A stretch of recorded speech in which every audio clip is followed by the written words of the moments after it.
Assalamualaikum warahmatullahi wabarakatuh. Perkenalkan, nama saya Alif Malik Nazmi dengan NIM 23014111026.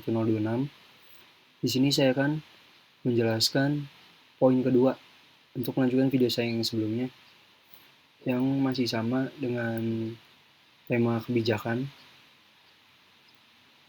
Yang untuk kali ini pembahasan adalah pembangunan infrastruktur berbasis pengembangan wilayah. Yang dimana kebijakan yang akan kita pakai di sini adalah Kepmen PUPR nomor 367 KPTS M 2023 tentang rencana umum jaringan jalan nasional tahun 2020 sampai 2040.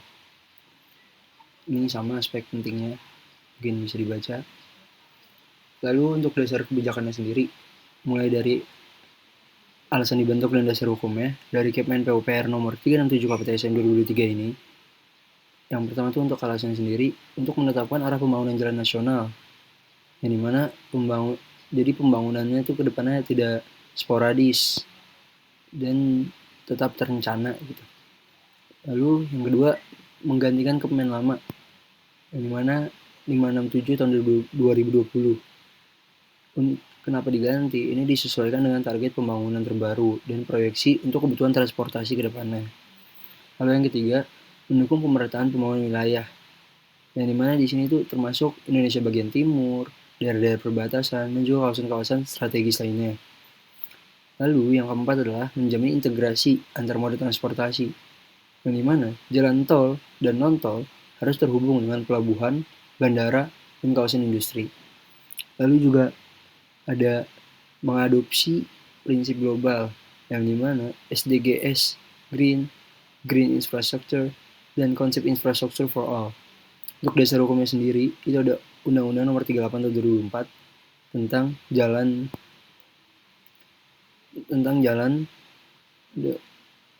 tol, Undang-Undang Nomor 2 Tahun 2022 itu untuk jalan nasional termasuk tol harus ada rencana jaringan jangka panjang. Lalu ada PP nomor 34 tahun 2006 tentang jalan. Nah, ini khusus jaringan jalan ya.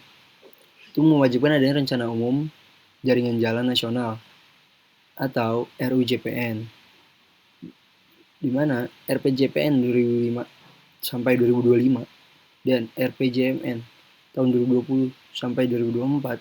Sini tuh mengamanatkan pengembangan infrastruktur jalan sebagai pilar konektivitas nasional. Lalu untuk tujuan kebijakannya sendiri, yang pertama itu untuk menetapkan arah pembangunan jaringan jalan nasional jangka panjang, yang bisa dibilang 20 tahun ke depan lah, termasuk tol, arteri, dan juga kolektor. Lalu untuk mendukung pengembangan wilayah dengan membuka keterisolasian daerah, termasuk wilayah timur, perbatasan, dan kawasan strategis. Lalu mewujudkan pemerataan pembangunan infrastruktur agar tidak hanya terpusat di Jawa, tapi juga Sumatera, Kalimantan, Sulawesi, Papua.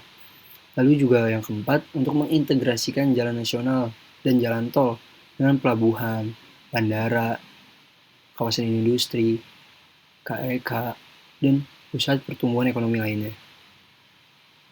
Dan yang nomor 5 itu mengantisipasi kebutuhan lalu lintas di masa depan, yang dimana hingga 2040 agar pembangunan itu berjalannya tidak sporadis. Lalu yang nomor 6, mengadopsi prinsip pembangunan berkelanjutan atau SDGs, dimana ini tuh yang prinsip pembangunan yang inklusif, hijau, ramah lingkungan, dan berkonsep infrastructure for all. Nah, untuk tujuan utama roadmap arah pembangunan jalan, lalu juga tujuan utama itu untuk roadmap arah pembangunan jaringan jalan nasional, termasuk tol, baik jangka panjang, agar sinkron gitu dengan pengembangan wilayah yang memang terjadi di daerah tersebut ataupun yang direncanakan. Lalu ada contoh proyeknya. Yang pertama di sini ada tol Makassar Newport Access, yang dimana masuk ke dalam jaringan jalan nasional di Kepmen 367 tahun 2023. Ini tuh dia untuk mendukung pelabuhan strategis. Lalu ada tol Manado Bitung di Kupang, yang dimana di sini di Sulawesi Utara. Itu termasuk jaringan jalan tol nasional tahun 2020 sampai 2040 untuk mendukung kawasan ekonomi khusus atau KEK dan pariwisata prioritas. Lalu ada tol Balikpapan sampai Samarinda di Kalimantan Timur.